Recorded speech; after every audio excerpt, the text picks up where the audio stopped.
सवाल किया 10वीं 12वीं पढ़ा करके हमारे यहाँ पर बच्चों को रोक दिया जाता है। अच्छा सवाल है आपका। मैं तो पहले मुबारकबाद दूंगा उन टॉपर बच्चों को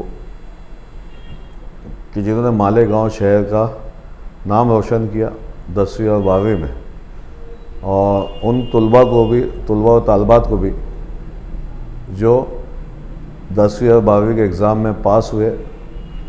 शुक्र अल्हम्दुलिल्लाह मालेगांव का नाम फिर हमारे इन बच्चों ने रोशन किया। और उन सरपरस्त हज़रात से हम गुजारिश करेंगे कि आप 10वीं और 12वीं तक बच्चों को खर्च कर करके यहाँ तक के लाते हैं जब उसके आगे से उसका मुस्तकबिल शुरू होता है। जब उसका मुस्तकबिल शुरू होता है तो सरपरस्त हज़रात वहाँ पर उनको रोक देते हैं। ठीक है, कुछ वजूहात हो सकती है सरपरस्तों की कि आगे जा कर के कुछ फंडिंग का मसला आता, कुछ ये मसला आते, मसाइल होते हैं, नहीं होते ऐसा नहीं है। लेकिन 10वीं 12वीं तक पढ़ाने के बाद अगर उनको रोक लेना तो ये गैर मुनासिब बातें हैं। कुछ ना कुछ उन बच्चों के लिए किया जाना चाहिए। हम भी सर जोड़ करके इसके अंदर फ़िक्रमंद रहेंगे। हमारे जो दोस्त अहबाब है कि कुछ ना कुछ इन बच्चों को तालीम हासिल करने के लिए कुछ लगे तो उनकी कुछ मदद कर सके, ऐसा भी हम आपने जो सवाल किया बहुत अच्छा सवाल था। मैं आपका शुक्रिया अदा करता हूं कि आपने ये सवाल किया कि कुछ गरीब बच्चे होने के बाद वो आगे तालीम हासिल नहीं करते। इंशाअल्लाह कुछ हफ्तों में हम उसमें मीटिंग ले करके किसको कुछ ज़रूरतमंद अगर बच्चे होंगे तो इंशाअल्लाह हम कुछ ना कुछ उसमें कोशिश करेंगे। आपने अच्छा हुआ हमें आगाह किया। और उन सरपरस्तों से हम गुजारिश करते हैं कि आप उनका भविष्य जो है, मुस्तकबिल जो है, जहाँ से शुरू होता है और आगे 5-7 साल की बात रहती है, आप 12 साल तक तो आप यहाँ तक लेके आते हो, तो कुछ ना कुछ वो बन जाए, ऐसी आप भी कोशिश कीजिए।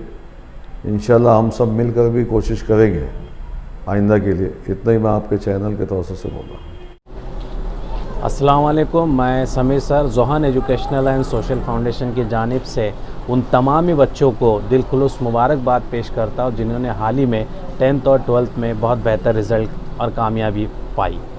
जितने भी स्टूडेंट्स पास हुए हैं और अच्छे नंबर्स लाए, उन सबको फिर से एक बार मैं बधाई देना चाहूँगा।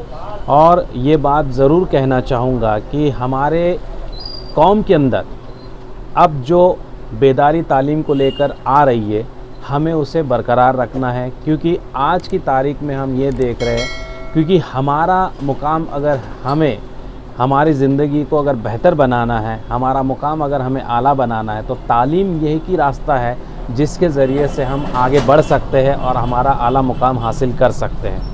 तालीम को कोई भी रोके ना।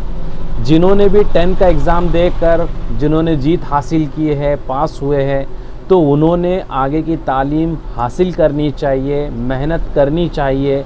जहाँ तकलीफ़ आए, जहाँ पैसे का मसला है, हमारे जैसे लोगों के पास आप आकर अपने मसलों को हल कराएं और स्कूल कॉलेजेस में दाखिला लें। तालीम की कमी यानी हमारे ज़िंदगी में सबसे बड़ी हमारी तरक्की होने के लिए एक बड़ी चोट है। तो इस चोट को हमें हमारी ज़िंदगी में दाखिल नहीं करना है। और साथ ही में कहना चाहूँगा कि आप अपनी तालीम को तब तक ना छोड़ें जब तक आप अपनी ज़िंदगी में कामयाब ना हो जाए। 10th के बाद जो भी कोर्सेस है, आपके जहनीत के हिसाब से आप उन कोर्सेस को ज्वाइन करें। कोई अगर साइंस में जाना चाहता है, आर्ट्स में जाना चाहता है, कॉमर्स में जाना चाहता है, या और भी ITI जैसे सेक्टर में जाना चाहता है, या अपना हुनर स्किल डेवलप करना चाहता है, तो वो जाए। बस तालीम को अपनी ज़िंदगी से दूर ना करें। जो 12th एग्ज़ाम पास हुए हैं, बेहतर रिज़ल्ट्स निकाले हैं, उन्होंने अपनी नीट की प्रिपरेशन करनी है। जो डॉक्टर इंजीनियर बनना चाहते हैं उन्होंने। लेकिन एक और बात भी मैं कहना चाहूँगा, हमारी ज़िंदगी में सिर्फ डॉक्टर और इंजीनियर यही 2 करियर नहीं है। 12th के बाद भी बहुत सारे रास्ते हमारे सामने खुल जाते हैं। बस हमारी सोच है और हमें उस सोच तक पहुंचना है।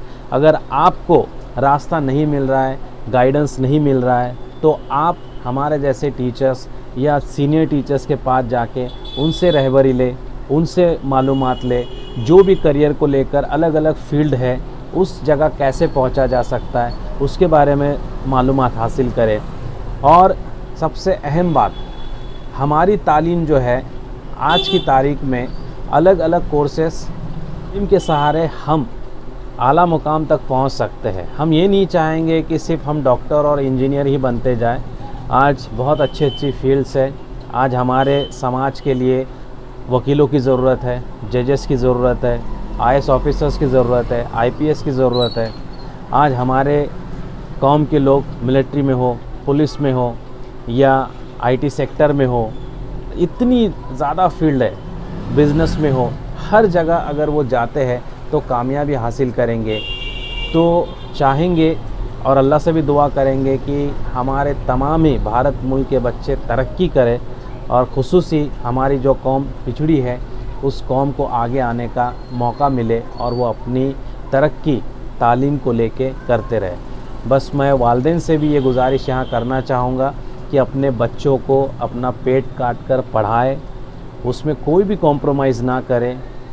अगर गरीब है या गरीबी है तो भी आप बच्चों को पढ़ने से रोकें ना। आप बच्चों को अगर रोकेंगे उनका मुस्तकबिल ख़राब हो जाएगा। हमारा समाज अगर हमें बेहतर बनाना है, हमारा माशरा अगर हमें बेहतर बनाना है तो तालीम ही एक रास्ता है जिसकी वजह से हम अपने माशरे को बेहतर से बेहतर बना सकते हैं। क्योंकि आज बच्चे, छोटे छोटे बच्चे आज होटल्स पे काम कर रहे हैं, अलग अलग जगहों पे काम कर रहे हैं, तो बहुत ही अफसोस होता है, बुरा लग जाता है जब हम उससे बात भी करना चाहते हैं तो वहाँ माँ बाप की बात आती है। तो कहीं ना कहीं पैसा 2 नंबर पे रख के बच्चों को काम पे ना भेजें। सबसे पहले उन्हें तालीम के लिए आप भेजें, दीनी तालीम वो हासिल करें, लेकिन दुनियाई तालीम भी उतनी ही उनके लिए ज़रूरी होगी, क्योंकि दुनिया में जीना है तो कामयाब हो के जीना पड़ेगा। उनके रोज़ी रोटी में बरकत उन्हें मिलनी ज़रूरी है। साथ ही में आला मकाम पे पहुँचेंगे तो समाज का फ़ायदा हो जाएगा, माशरे का फ़ायदा हो जाएगा, हमारे भारत मुल्क की तरक्की हो जाएगी। तो ये कई ऐसी बातें हैं जहाँ वालिदैन ने और स्टूडेंट्स ने सोचना है कि तालीम ही असल है, तालीम ही ज़िंदगी है, और तालीम है तो हमारी तरक्की है, तालीम ही है तो हमारा माशरा सबसे बेहतर और उम्दा साबित होगा।